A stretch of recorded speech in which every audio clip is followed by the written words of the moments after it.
इंडियाची आघाडी आहे, दुसऱ्या बाजूला नरेंद्र मोदीच्या नेतृत्वाखाली एनडीए आहे. महाराष्ट्रामध्ये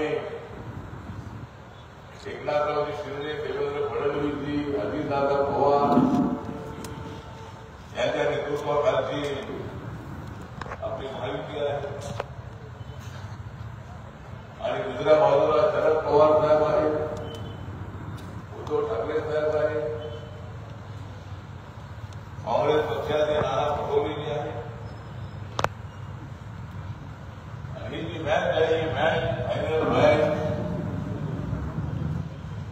ही होणार आहे. या मॅचमध्ये या ठिकाणी आम्ही सगळे खेळाडू अत्यंत चांगल्या पद्धतीने खेळणार आम्ही करत आहोत. मी बॅटिंगला उभा राहिलो की कधी एकीकरण काढत नाही, मला तर शक्का नाही दिसतो. या निवडणुकीमध्ये रणजितजी तुम्हाला शक्य चौके मारायचे आहे आणि शक्य चौके मारताना आपला बॉल कॅचला जाणार नाही याची काळजी आपल्याला घ्यायची आहे आणि ती आम्ही घेत आहोत. आणि रणजितजी तुमच्या कुणीच येणार नाही, या निवडणुकीमध्ये तुमच्या कोणीच येणार नाही आड, नाहीतर त्यांना आडवं करेल प्रसाद लाड. सहजासहजी तुमच्या वाटेला कोणी जाणार नाही. विजयदादांच्या मोहिते कुटुंबाचे माझे अत्यंत जवळचे संबंध राहिलेले आहेत. 10 वर्ष या भागाचं नेतृत्व करण्याची संधी मला मिळाली. अत्यंत प्रामाणिकपणाने मराठा समाजाने, बहुजन समाजाने, दलित समाजाने, बौद्ध समाजाने, मात्र समाजाने, भट्टमुक्ताने, मुस्लिम समाजाने, अनेक समाजाने मला मतदान केलं. पहिल्या वेळेला जर मी मुंबईवर आलो होतो त्यावेळेला 2,60,000 मताधिक्याने मी निवडून आलो आणि देशामध्ये जे लीड होतं त्याच्यामध्ये माझा 56 नंबर होता. दुसऱ्या वेळेला सुद्धा मी 1 लाखापेक्षा जास्त मतांनी मी निवडून आलो. आपण माझ्यावर भरभरून प्रेम केलेलं आहे. आता रणजित नाईक निंबाळकरांवरती आपल्याला प्रेम करायचं आहे. आपण त्यांच्यावर विश्वास टाकलेला आहे. अनेक कामं त्यांनी पूर्ण केलेली आहेत. रस्त्याची कामं असतील, रेल्वेची कामं असतील, काही पाण्याचे प्रश्न असतील, अनेक प्रश्नांच्या संबंधामध्ये त्यांनी अत्यंत चांगली कामं केलेली आहेत आणि त्यामुळे नरेंद्र मोदी यांची त्यांना पसंती होती. अत्यंत ऍक्टिव्हली काम करणारा खासदार, अनेक ज्या योजना भारत सरकारच्या आहेत ते आपल्या मतदारसंघामध्ये आणणारा खासदार म्हणून रणजित नाईक निंबाळकरांची ओळख आहे. ते अत्यंत धाडसी असणारे नेते आहेत, अत्यंत मजबूत असणारे नेते आहेत. दुसऱ्या बाजूला धैर्यशील सुद्धा उभे आहेत. जरी त्यांचं नाव धैर्यशील असलं तर त्यांचं धैर्य तेवढं मजबूत नाही, कारण मी त्यांच्यासोबत नाही आहे.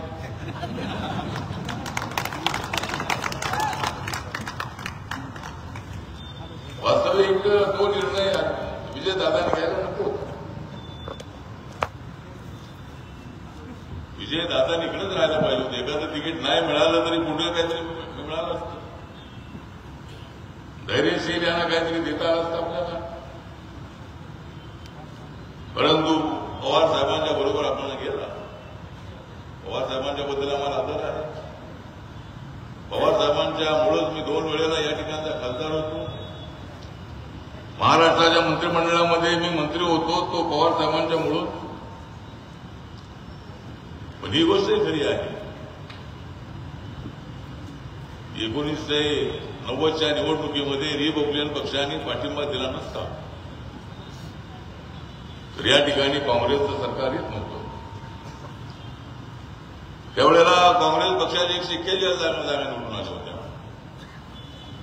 जर रिपब्लिकन पक्षाने, माझ्या पक्षाने जर पाठिंबा दिला नसता तर 100पेक्षा जास्त जागा काँग्रेस झाली नसत्या. रिपब्लिकन पक्षाच्या पाठिंब्यामुळे आम्ही सत्तेवर आलेलो आहोत. ते पवार साहेबांनी मान्य केलं आणि मी सिद्धार्थ हॉस्टेलमध्ये राहत असताना मला डायरेक्ट मंत्रिमंडळामध्ये घेतलं. समाज कल्याण खातं, त्यानंतर रोजगार हमीचं खातं, त्यानंतर दारूबंदीचं खातं. मी पवार साहेबांना म्हणत होतो की दारूबंदीचं खातं मला नको, का दारू बंद होत नाही, त्यामुळे मला काही दारूबंदीचं खातं नको आहे. ठीक आहे, दारूबंदीचा प्रयत्न सरकारचा आहे, सरकारचं आपलं कुटुंब उद्ध्वस्त होऊ नये यासाठी नशा केली तर, औषधासाठी नशा केली तर ठीक आहे, पण आपलं कुटुंब उद्ध्वस्त होत असेल तर सगळी कमाई त्यामध्ये घालवणं आणि आपल्या कुटुंबाला देशोधडीला लावणं योग्य नाही. त्यामुळे त्या काळामध्ये मला मंत्रिपद मिळालं. रिपब्लिकन पक्षाच्या पाठिंब्यामुळं त्यांना सत्ता मिळाली, त्यांना सत्ता मिळाल्यामुळं मलाही सत्ता मिळाली. आणि त्यावेळेला आमच्या पक्षाचे अनेक जिल्हा परिषदेमध्ये, पंचायत समितीमध्ये बरेचसे मेंबर निवडून आले होते. बरेचसे समाज कल्याण खात्याचे सभापती आपल्या पक्षाचे झाले होते. आता मात्र या देशामध्ये लाट आलेली आहे. नरेंद्र मोदी विचारपूर्वक अशा पद्धतीचं मॅथमॅटिक्स त्यांनी बनवलेलं आहे आणि देशाच्या विकासासाठी राबवत आहे. दिल्ली समाजामध्ये, गुजरातमध्ये जन्माला आलेले नरेंद्र मोदीजी, मेहसाणा जिल्ह्यामधल्या वडनगर गावामध्ये जन्माला आलेले नरेंद्र मोदीजी, कधी लोकसभेचा चुनाव न लढणारे नरेंद्र मोदी. नरेंद्र मोदीजी एकदा त्यांना ते मुख्यमंत्री असताना काय कामासाठी दलितांच्या मागण्यांच्यासाठी मी त्यांना भेटलो होतो. माझा पक्ष गुजरातमध्ये आहे आणि त्यावेळेला त्यांनी मला बाबासाहेबांना पुस्तक घेतलेलं होतं आणि मी बाबासाहेब आंबेडकरांचा चाहता आहे. मैं बाबासाहेब आंबेडकर जी को बहुत मानता हूं, बाबा साहब के संविधान को मानता हूं, मैं बुद्धिज्म को भी मानता हूं, मैं जरूर हिंदू हूं. जर आपण त्या ठिकाणी मुख्यमंत्री पदाचा जो मुख्यमंत्र्यांचा बंगला आहे त्या बंगल्याच्या बाहेर आता आपण कधी गेला, कधी संधी मिळाली, त्या ठिकाणी जवळजवळ 4-5 फुटाची बुद्धाची मूर्ती आहे. मुख्यमंत्र्यांच्या बंगल्यामध्ये जात असताना त्या ठिकाणी दरवाजावरच बुद्धाची मूर्ती आहे. माझ्या बौद्ध बांधवांना सांगणार आहे. गांधीनगरमध्ये आपण गेला तर गांधीनगरच्या मंत्रालयाच्या बाहेर मोठी 10-12-15 फुटाची बुद्धाची मूर्ती आहे. गुजरातमध्ये बऱ्याच प्रमाणामध्ये बुद्धिझम होता. त्यांच्या वडनगर गावामध्ये एक बुद्धिस्ट भिक्खू ट्रेनिंग सेंटर होतं. त्या गावामध्ये जवळजवळ 6,000 पेक्षा जास्त भिक्खूंना ट्रेनिंग दिलं जायचं त्या काळात. आणि ओएनचंग नावाचे जे भिक्खू होते त्यावेळेला चायनाचा बुद्धिस्ट होता. त्या चायनाचे जे भिक्खू ओएनचंग नावाचे भिक्खू होते ते वडनगरमध्ये आले होते. बरीच वर्षे ते राहिले होते. पण तरी मी 2-3 महिन्यापूर्वी प्रधानमंत्र्यांना भेटलो होतो. नवीन पार्लमेंट भवनामध्ये एक भिक्खूचं शिष्टमंडळ होतं, काही कामानिमित्त गेलो होतो आणि त्यावेळेला माननीय प्रधानमंत्र्यांनी आम्हाला ही आठवण सांगितली. तुम्ही प्रधानमंत्री झाल्यानंतर चायनाच्या अध्यक्षांचा फोन मला आला आणि ते म्हणाले की मोदीजी, तुम्ही आणि माझ्यामध्ये एक अत्यंत जवळचं अशा पद्धतीचं नातं आहे. काय नातं आहे तर जे तुमचे होते नावाचे भिक्खू होते चायनाचे, काही वर्ष वडनगर या तुमच्या गावात राहिले होते. त्याच्या पुस्तकामध्ये उल्लेख आहे आणि त्यानंतर ते आधी चायनामध्ये माझ्या गावात राहिले आणि त्या ठिकाणी त्यांचा मृत्यू झाला. आपण जर चायनामध्ये आला पहिल्यांदा मी माझ्या गावामध्ये तुमच्या स्वागत करू इच्छितो आणि नरेंद्र मोदीजी प्रधानमंत्री झाल्यानंतर पहिल्यांदा ज्यावेळेला चायनामध्ये गेले होते त्यावेळेला चायनाच्या अध्यक्षांच्या वेळेला आपले संबंध चांगले होते. त्यावेळेला त्यांनी त्यांच्या गावामध्ये नरेंद्र मोदींचा सन्मान केला होता. नरेंद्र मोदीजी बुद्धिझम नाही मानणारे आहेत. नरेंद्र मोदीजी सबका साथ सबका विकासची भूमिका घेणारे आहेत. नरेंद्र मोदीजी हे सर्वांना न्याय देणारे आहेत. सामाजिक न्याय, आर्थिक न्याय, शैक्षणिक न्याय, नवीन टेक्नॉलॉजी, सोशल मीडिया, आत्मनिर्भर Bharat, startup India, make in India, अशा पद्धतीने अनेक ज्या कल्पना आहेत त्या कल्पना नरेंद्र मोदी यांनी आपल्या 10 वर्षाच्या काळामध्ये अंमलात आणलेल्या आहेत. त्यामुळे नरेंद्र मोदींच्या विरोधामध्ये मोठ्या प्रमाणामध्ये आरोप प्रत्यारोप करू लागलेले आहेत. नरेंद्र मोदी हे काय कोणाला ऐकत नाहीत अशा पद्धतीची भावना विरोधकांची आहे. विरोधक काही चिडलेले आहेत आणि महाराष्ट्रातले विरोधक तर एकदम चिडलेले आहेत. माननीय उद्धव ठाकरेंनी यांचा तोल गेलेला आहे आणि त्यांचा तोल गेल्यामुळे ते मॅच हरणार आहे. एकदा तोल गेला की बॅटिंग बरोबर करता येत नाही, फिल्डिंग बरोबर करता येत नाही, कॅच बरोबर घेता येत नाही. तोल गेला की काहीच आपल्याला चांगलं खेळता येत नाही.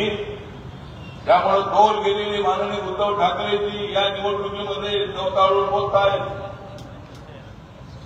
उलट सुलट भाषेमध्ये बोलतायत.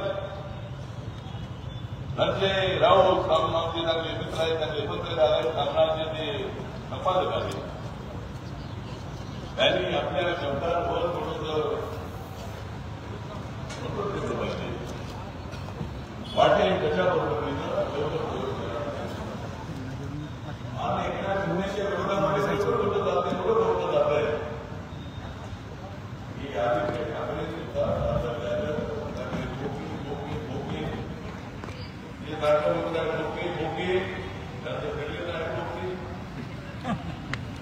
त्याच्या मनामध्ये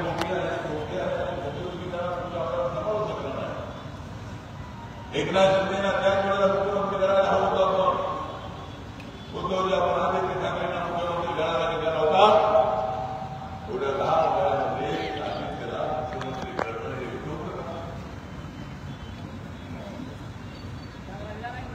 माननीय अमित शहा तुम्हाला मुख्यमंत्री आदित्यनाथ विरोधात सांगताय. अमित शहा साहेबांनी सांगितलेलं आहे की आता आपण 50% सत्तेमध्ये भागीदारी द्यायची. पण मुख्यमंत्री पद देतो असं कधीही सांगितलेलं नव्हतं असं अमित शहा म्हणतात. मला असं वाटतं की उद्धवजी आपल्यासोबत राहिले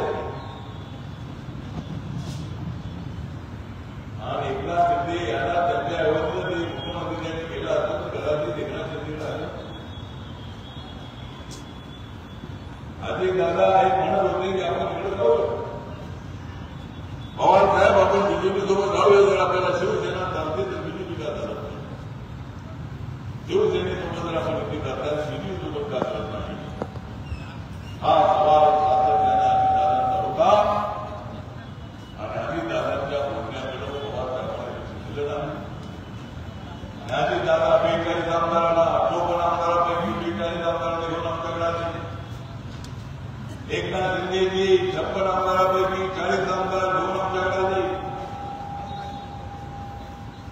आम्ही कुणाला बोललेलं नाही, आम्हाला बोलण्याची आवश्यकता नाही. जे येथील त्यांच्यासाठी आमचे दरवाजे खुले आहेत त्यांना आम्ही स्वीकारलेले आहे.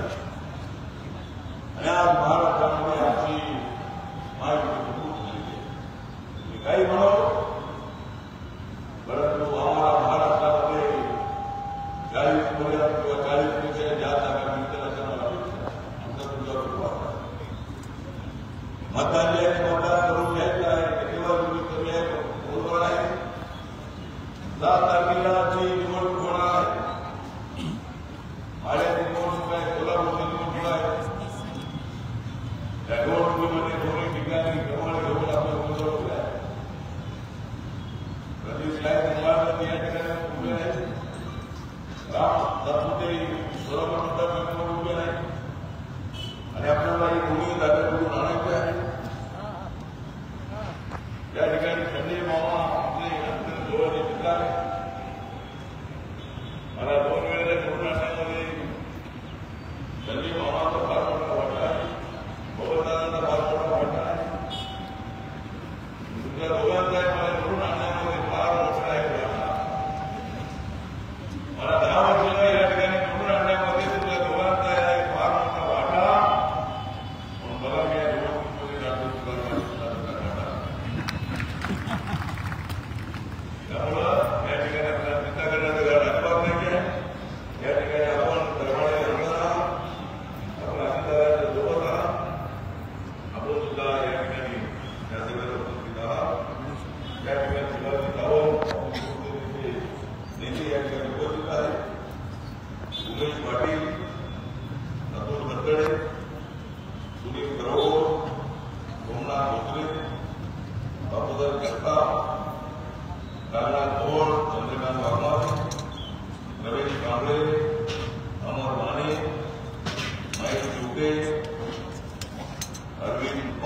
पुणे, जगन्नाथ विसाकर, माया माने, जयश्री कळमकर, संध्या नाही पाहून आहे आम्ही लोक म्हणजे